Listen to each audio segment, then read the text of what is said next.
Hello दोस्तों, स्वागत है मेरा इस चैनल में। तो आपने थंबनेल देख लिया होगा कि मैं किस टॉपिक पे वीडियो बना रहा हूँ। क्लास 11th में ये मिस्टेक्स अवॉइड करो। आप लोगों को पता होगा कि 11th में आने के बाद ही अपन को पता चलता है कि कौन से सब्जेक्ट क्या लेने से क्या बनेंगे। तो ये 11th काफ़ी इम्पोर्टेंट होती है। इसी से आगे आगे जो भी पढ़ाई करेंगे उसका बेस बनेगा। जैसे अपन को नीट करना है, इसलिए बायोलॉजी लेनी पड़ेगी। अगर IIT जेई करनी है तो उसके लिए मैथ्स लेनी पड़ेगी। तो आपको 11th में जो भी मैं बताऊंगा, जिससे आप आगे लाइफ में सक्सेस मिल सके, आपको अच्छा एकेडमिक और नॉन एकेडमिक प्रोग्रेस कर सको, तो मैं आपको इस वीडियो में बताऊंगा, जिससे आप आगे लाइफ में ग्रो करें। जो आप 11th में आते ही बच्चे को लगता है कि 11th ऐसी है, इंजॉय करेंगे और 12th में पढ़ लेंगे, बोर्ड है। 11th बोर्ड भी नहीं होती तो बच्चे कम ध्यान देते हैं, तो ऐसा कुछ नहीं है। 11th काफ़ी इंपॉर्टेंट है, काफ़ी काफ़ी इंपॉर्टेंट है। सब मान लो, जिस भी फील्ड में जा रही हो, उस 11th उसका बेस है। अगर आप IIT जेई की तैयारी करोगे तो 11th तो बहुत ही इंपॉर्टेंट है। अगर आप डायरेक्ट 12th से जेई करते हो या 12th के बाद जेई की तैयारी करते हो या नीट की तैयारी करते हो या और भी किसी और भी सब्जेक्ट से किसी और की प्रिपरेशन करते हो, तो ऐसा डायरेक्ट आप नहीं कर पाओगे बिना 11th को स्किप करके। तो मैं आपको बताऊंगा जो मिस्टेक आपको अवॉइड करनी है। एक तो 10th वाला एटीट्यूड नहीं रखना है। जैसे आपने 10th अभी देख के आए होंगे कि इसमें तो ज़्यादा कॉन्सेप्चुअल बात नहीं होती, चैप्टर नहीं होते। तो आपको ये अवॉइड करना है, 10th वाला एटीट्यूड नहीं रखना है। 11th में चलते हैं कॉन्सेप्ट के बिना आप किससे एक ट्यूशन भी नहीं लेगा। तो सबसे पहले माइंडसेट रखना है। 10th का तो माइंडसेट बिल्कुल नहीं रखना है, जैसे कि 10th में अपन ऐसे करते थे कि मन हुआ तो पढ़ लिया, मन नहीं हुआ तो नहीं पढ़ा, ऐसे कुछ नहीं रखना है। कॉन्सेप्ट कॉन्सेप्ट इग्नोर मत करो। आप आप सोच रहे होंगे कि ऐसे जैसे 10th में इतने कॉन्सेप्ट नहीं होते थे, सीधे सीधे क्वेश्चन आते थे। ऐसा कुछ नहीं होता। 11th में काफ़ी इम्पोर्टेंट सारे कॉन्सेप्ट बेस्ड क्वेश्चंस होते हैं। तो ऐसे क्वेश्चन नहीं होंगे अगर आपका कॉन्सेप्ट क्लियर नहीं है। तो कॉन्सेप्ट क्लियर पर ध्यान दो, नोट्स बनाओ, और अगर क्लास लेने का मन है तभी क्लास लो। ऐसे नहीं कि बिना मन के बस बैठ गए क्लास में और ध्यान है नहीं कि बाद में पढ़ लेंगे लास्ट एग्जाम के टाइम। ऐसा कुछ नहीं है, स्टार्टिंग से ही लग जाओ, अच्छे से प्रिपरेशन करना है। अगर आपको अच्छे एकेडमिक प्रोग्रेस करना है तो आपको एक अच्छा सा नोटबुक लेनी है, पेन पेन लेना है, और जो भी आप जहाँ से पढ़ रहे हैं, या तो ऑनलाइन या ऑफलाइन।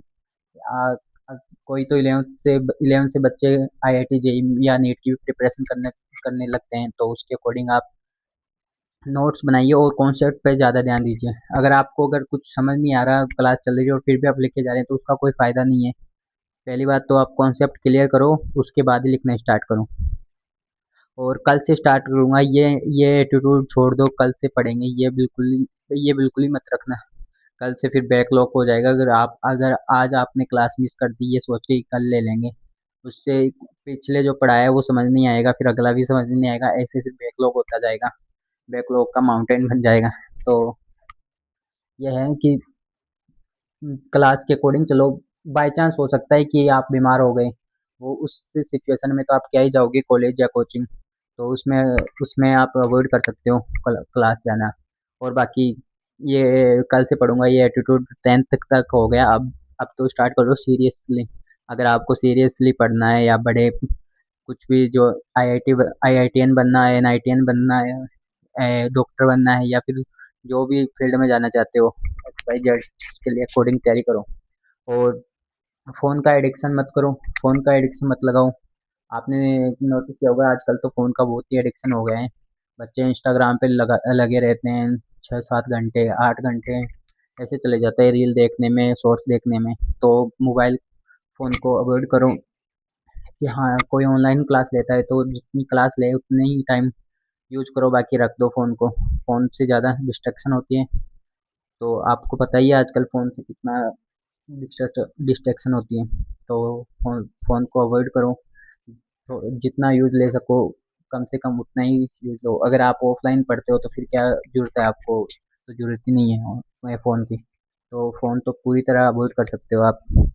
और नोट्स ना बनाना भूलें। अगर आप कोई भी क्लास ले रहे हो तो उसके नोट्स ज़रूर बनाएँ, ऐसे स्टार्टिंग से बनाएँ और एक साफ-सुथरे बनाएँ जिससे बाद में पढ़ने का मन करे। तो नोट्स बनाना ना भूलें। जो भी क्लास चल रही है उसका नोट्स बनाओ, शॉर्ट्स नोट्स बनाओ। पहले तो आप जैसे लिखते हैं वैसे लिखो, क्लास में लिखा रहे हैं वैसे। फिर अपने अकॉर्डिंग शॉर्ट्स नोट्स बनाओ जिससे लास्ट में एग्जाम हो उस टाइम थोड़ा एकदम से पढ़ एक दिन में पूरा रिवाइज कर सकें। और बैकलॉग मत रहने दो।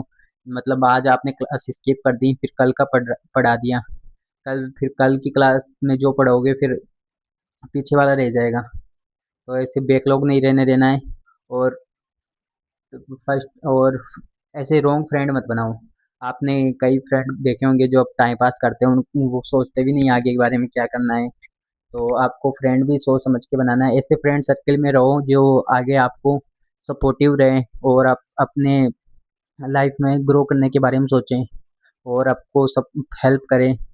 और ऐसे दोस्त मत बनाओ जो अब टाइम पास करें, ये फालतू की चीज़ें करें, घूमें फिरें। ऐसे दोस्तों से दूरी अच्छे हैं। और ओवर कॉन्फिडेंस मत रहो और ना ज़्यादा डिमोटिवेट हो। मतलब न्यूट्रल रहना है आपको, कभी भी ऐसा नहीं है कि ये मैं ही कर सकता हूँ या फिर ये मैं नहीं कर सकता। ये एटीट्यूड भी नहीं रखना। बैलेंस करके रखो, कंसिस्टेंसी बनाए रखो। तो ये सब कुछ जो ये ज़्यादा तो ओवर कॉन्फिडेंस भी नहीं होना है और ना ही डिमोटिवेट होना है। हमेशा न्यूट्रल रहना है। अब अगर अपन को आ रहा है तो ऐसे नहीं कि हाँ बस आ गया, ऐसा कुछ नहीं है। बस अब वो तो आपको पता चल ही जाएगा कि जब एग्ज़ाम होएगी तब। तो ये थी मैंने जो आपको बताई है। ये आपको 11th क्लास में अवॉइड करनी होगी, कर देना है मतलब, जिससे आपके आगे आने वाले दिन, आने वाले साल अच्छे हों। तो आई होप आपको वीडियो अच्छी लगी होगी। इसके लिए वीडियो को लाइक और चैनल को सब्सक्राइब जरूर कर दीजिए।